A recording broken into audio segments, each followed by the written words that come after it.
বাড়ির সকলের কাছে তোমার মূল্য আছে, কেন তুমি সেটা বর্দাকে বোঝাওনি? কেন তুমি রোজ রোজ ছোট হবে? তোমার তো সব কিছু আছে, পড়াশোনা, বংশ, রূপ, গুণ। ইচ্ছে করলে তুমি তুমি এই সব কিছু ছেড়ে দিয়ে নিজের পায়ে দাঁড়িয়ে একটা অন্যরকম জীবন পেতে পারো। না আলো, আমি পারি না। কেন পারো না? তোমার ইচ্ছে করে না?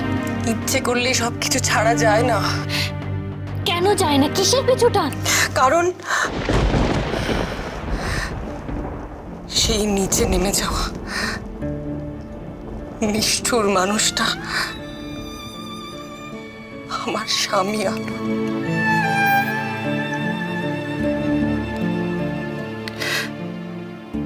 তার হাজার দোষ থাকতে পারে, তা সত্ত্বেও ওই মানুষটাকেই আমি ভালোবাসি।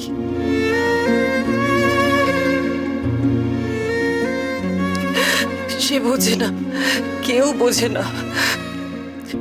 সবচেয়ে বড় কথা, আমি কাউকে বুঝতেও দিই না। কিন্তু তা বলে সত্যিটা কি এড়িয়ে দেওয়া যায়? আমি যে তাকে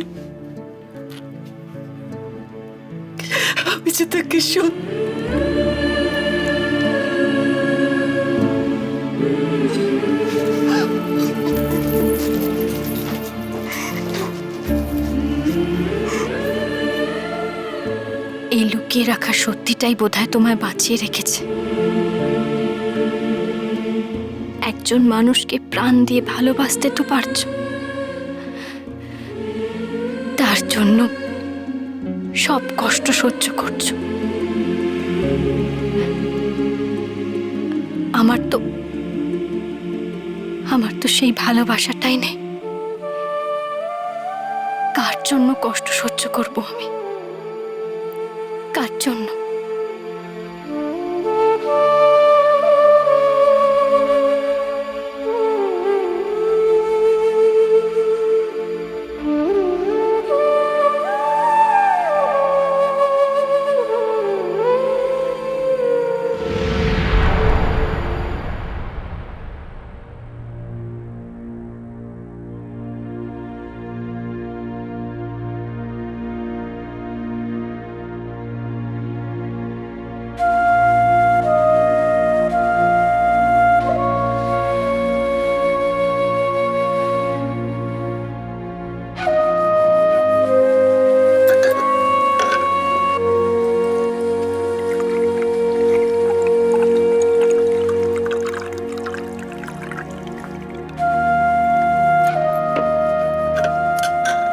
আলো, বাবা যে আপনাকে কথাগুলো বলেছেন সেটা আপনি আমাকে বলেননি কেন?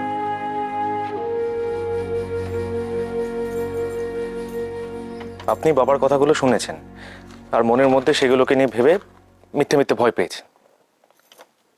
এত আপসেট হওয়ার কিছু হয়নি।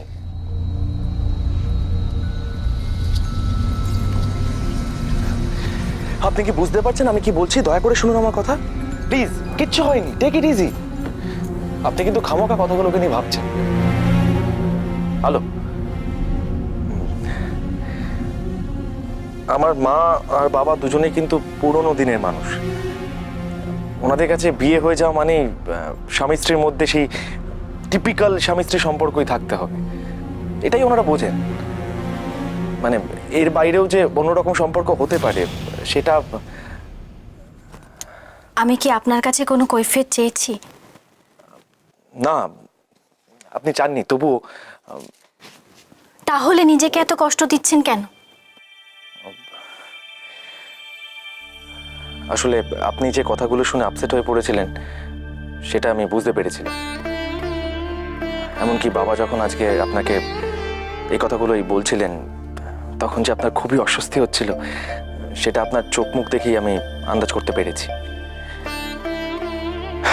এনিওয়ে, আমি আপনাকে একটা কথাই বলতে চাই। দেখুন, আমার বাবা মা যাই বলে থাকুন না কেন আপনাকে, সেটা ওনাদের একান্ত ব্যক্তিগত ব্যাপার। আপনি আমার দিক থেকে আশ্বস্ত থাকতে পারেন, একদম। আমার কিন্তু এরকম কোনো এক্সপেকটেশন নেই, সিরিয়াসলি নেই। কারণ আমি খুব ভালো করে জানি যে আপনি ইচ্ছের মা হিসেবেই আমাকে বিয়ে করেছেন, আর সারা জীবন আমাদের এই সম্পর্কটাই বজায় থাকবে। So please don't worry.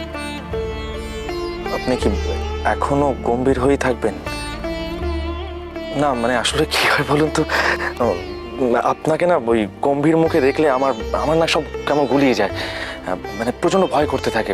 খালি মনে হয় আমি নির্ঘাত কোনো ভুল করে ফেলেছি, আর সে কারণে আপনার মুড অফ হয়ে গেছে। তো মানে প্লিজ এরকম মুখ করে থাকবেন না। আপনি হয়তো আমার এই কনফেশনটাকে কৈফিয়ত হিসেবে ভাবছেন। আসলে আমি আপনার কাছে, এমনকি নিজের কাছেও ক্লিয়ার থাকতে চাই। মানে আপনি যা কিছু করেছেন আমার জন্য, ইচ্ছের জন্য, এই গোটা পরিবারের জন্য, তার বদলে যদি আমি আপনাকে সামান্য আনন্দটুকুও না দিতে পারি।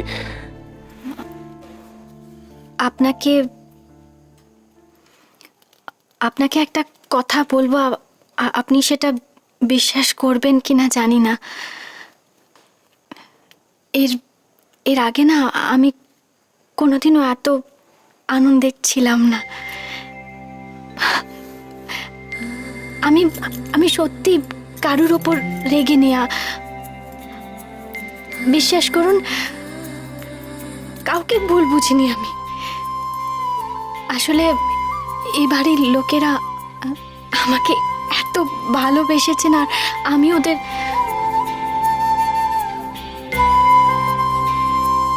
কষ্ট হয়। আমি না এ বাড়ির লোকেদের কাছ থেকে অনেক কিছু পেয়েছি, বিশ্বাস করুন।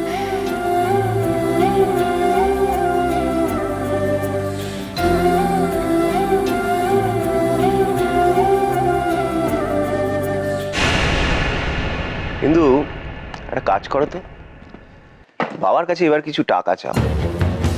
সে তো রোজই চাই। আরে রোজ তো তুমি খুচরো খাজরা টাকা চাও, এই ছেলেটা তো বিচ্ছিরি ভাবে শোয়ে না। এবার একটা মোটা টাকা চাও, বুঝলে? কি অজুহাত দেবো? অজুহাত কেন দেবে? যেটা সত্যি সেটা বলবে। দেখো আমি এবারই জামাই, ক্লাবের সম্মান টম্মান রাখতে হবে তো। তোমার সম্মান রাখা মানে তো জুয়ার থেকে গিয়ে বসো। শোনো ইন্দু, দেওয়ালিতে ওসব চলে টলে, তুমি তো জানোই। তুমিও নিশ্চয়ই জানো যে পুজোর দিন আমাকে একটা নতুন শাড়ি পরে পুজোতে বসতে হবে। এবার আগে আমি সে টাকাটা হাতাই, তারপর তোমারটা ভেবে দেখছি।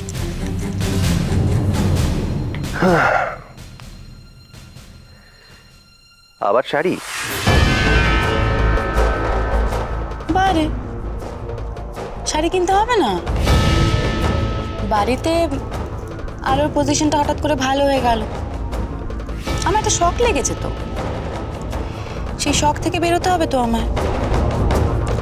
আর ভালো শাড়ি না কিনলে মন কি করে ভালো হবে বল?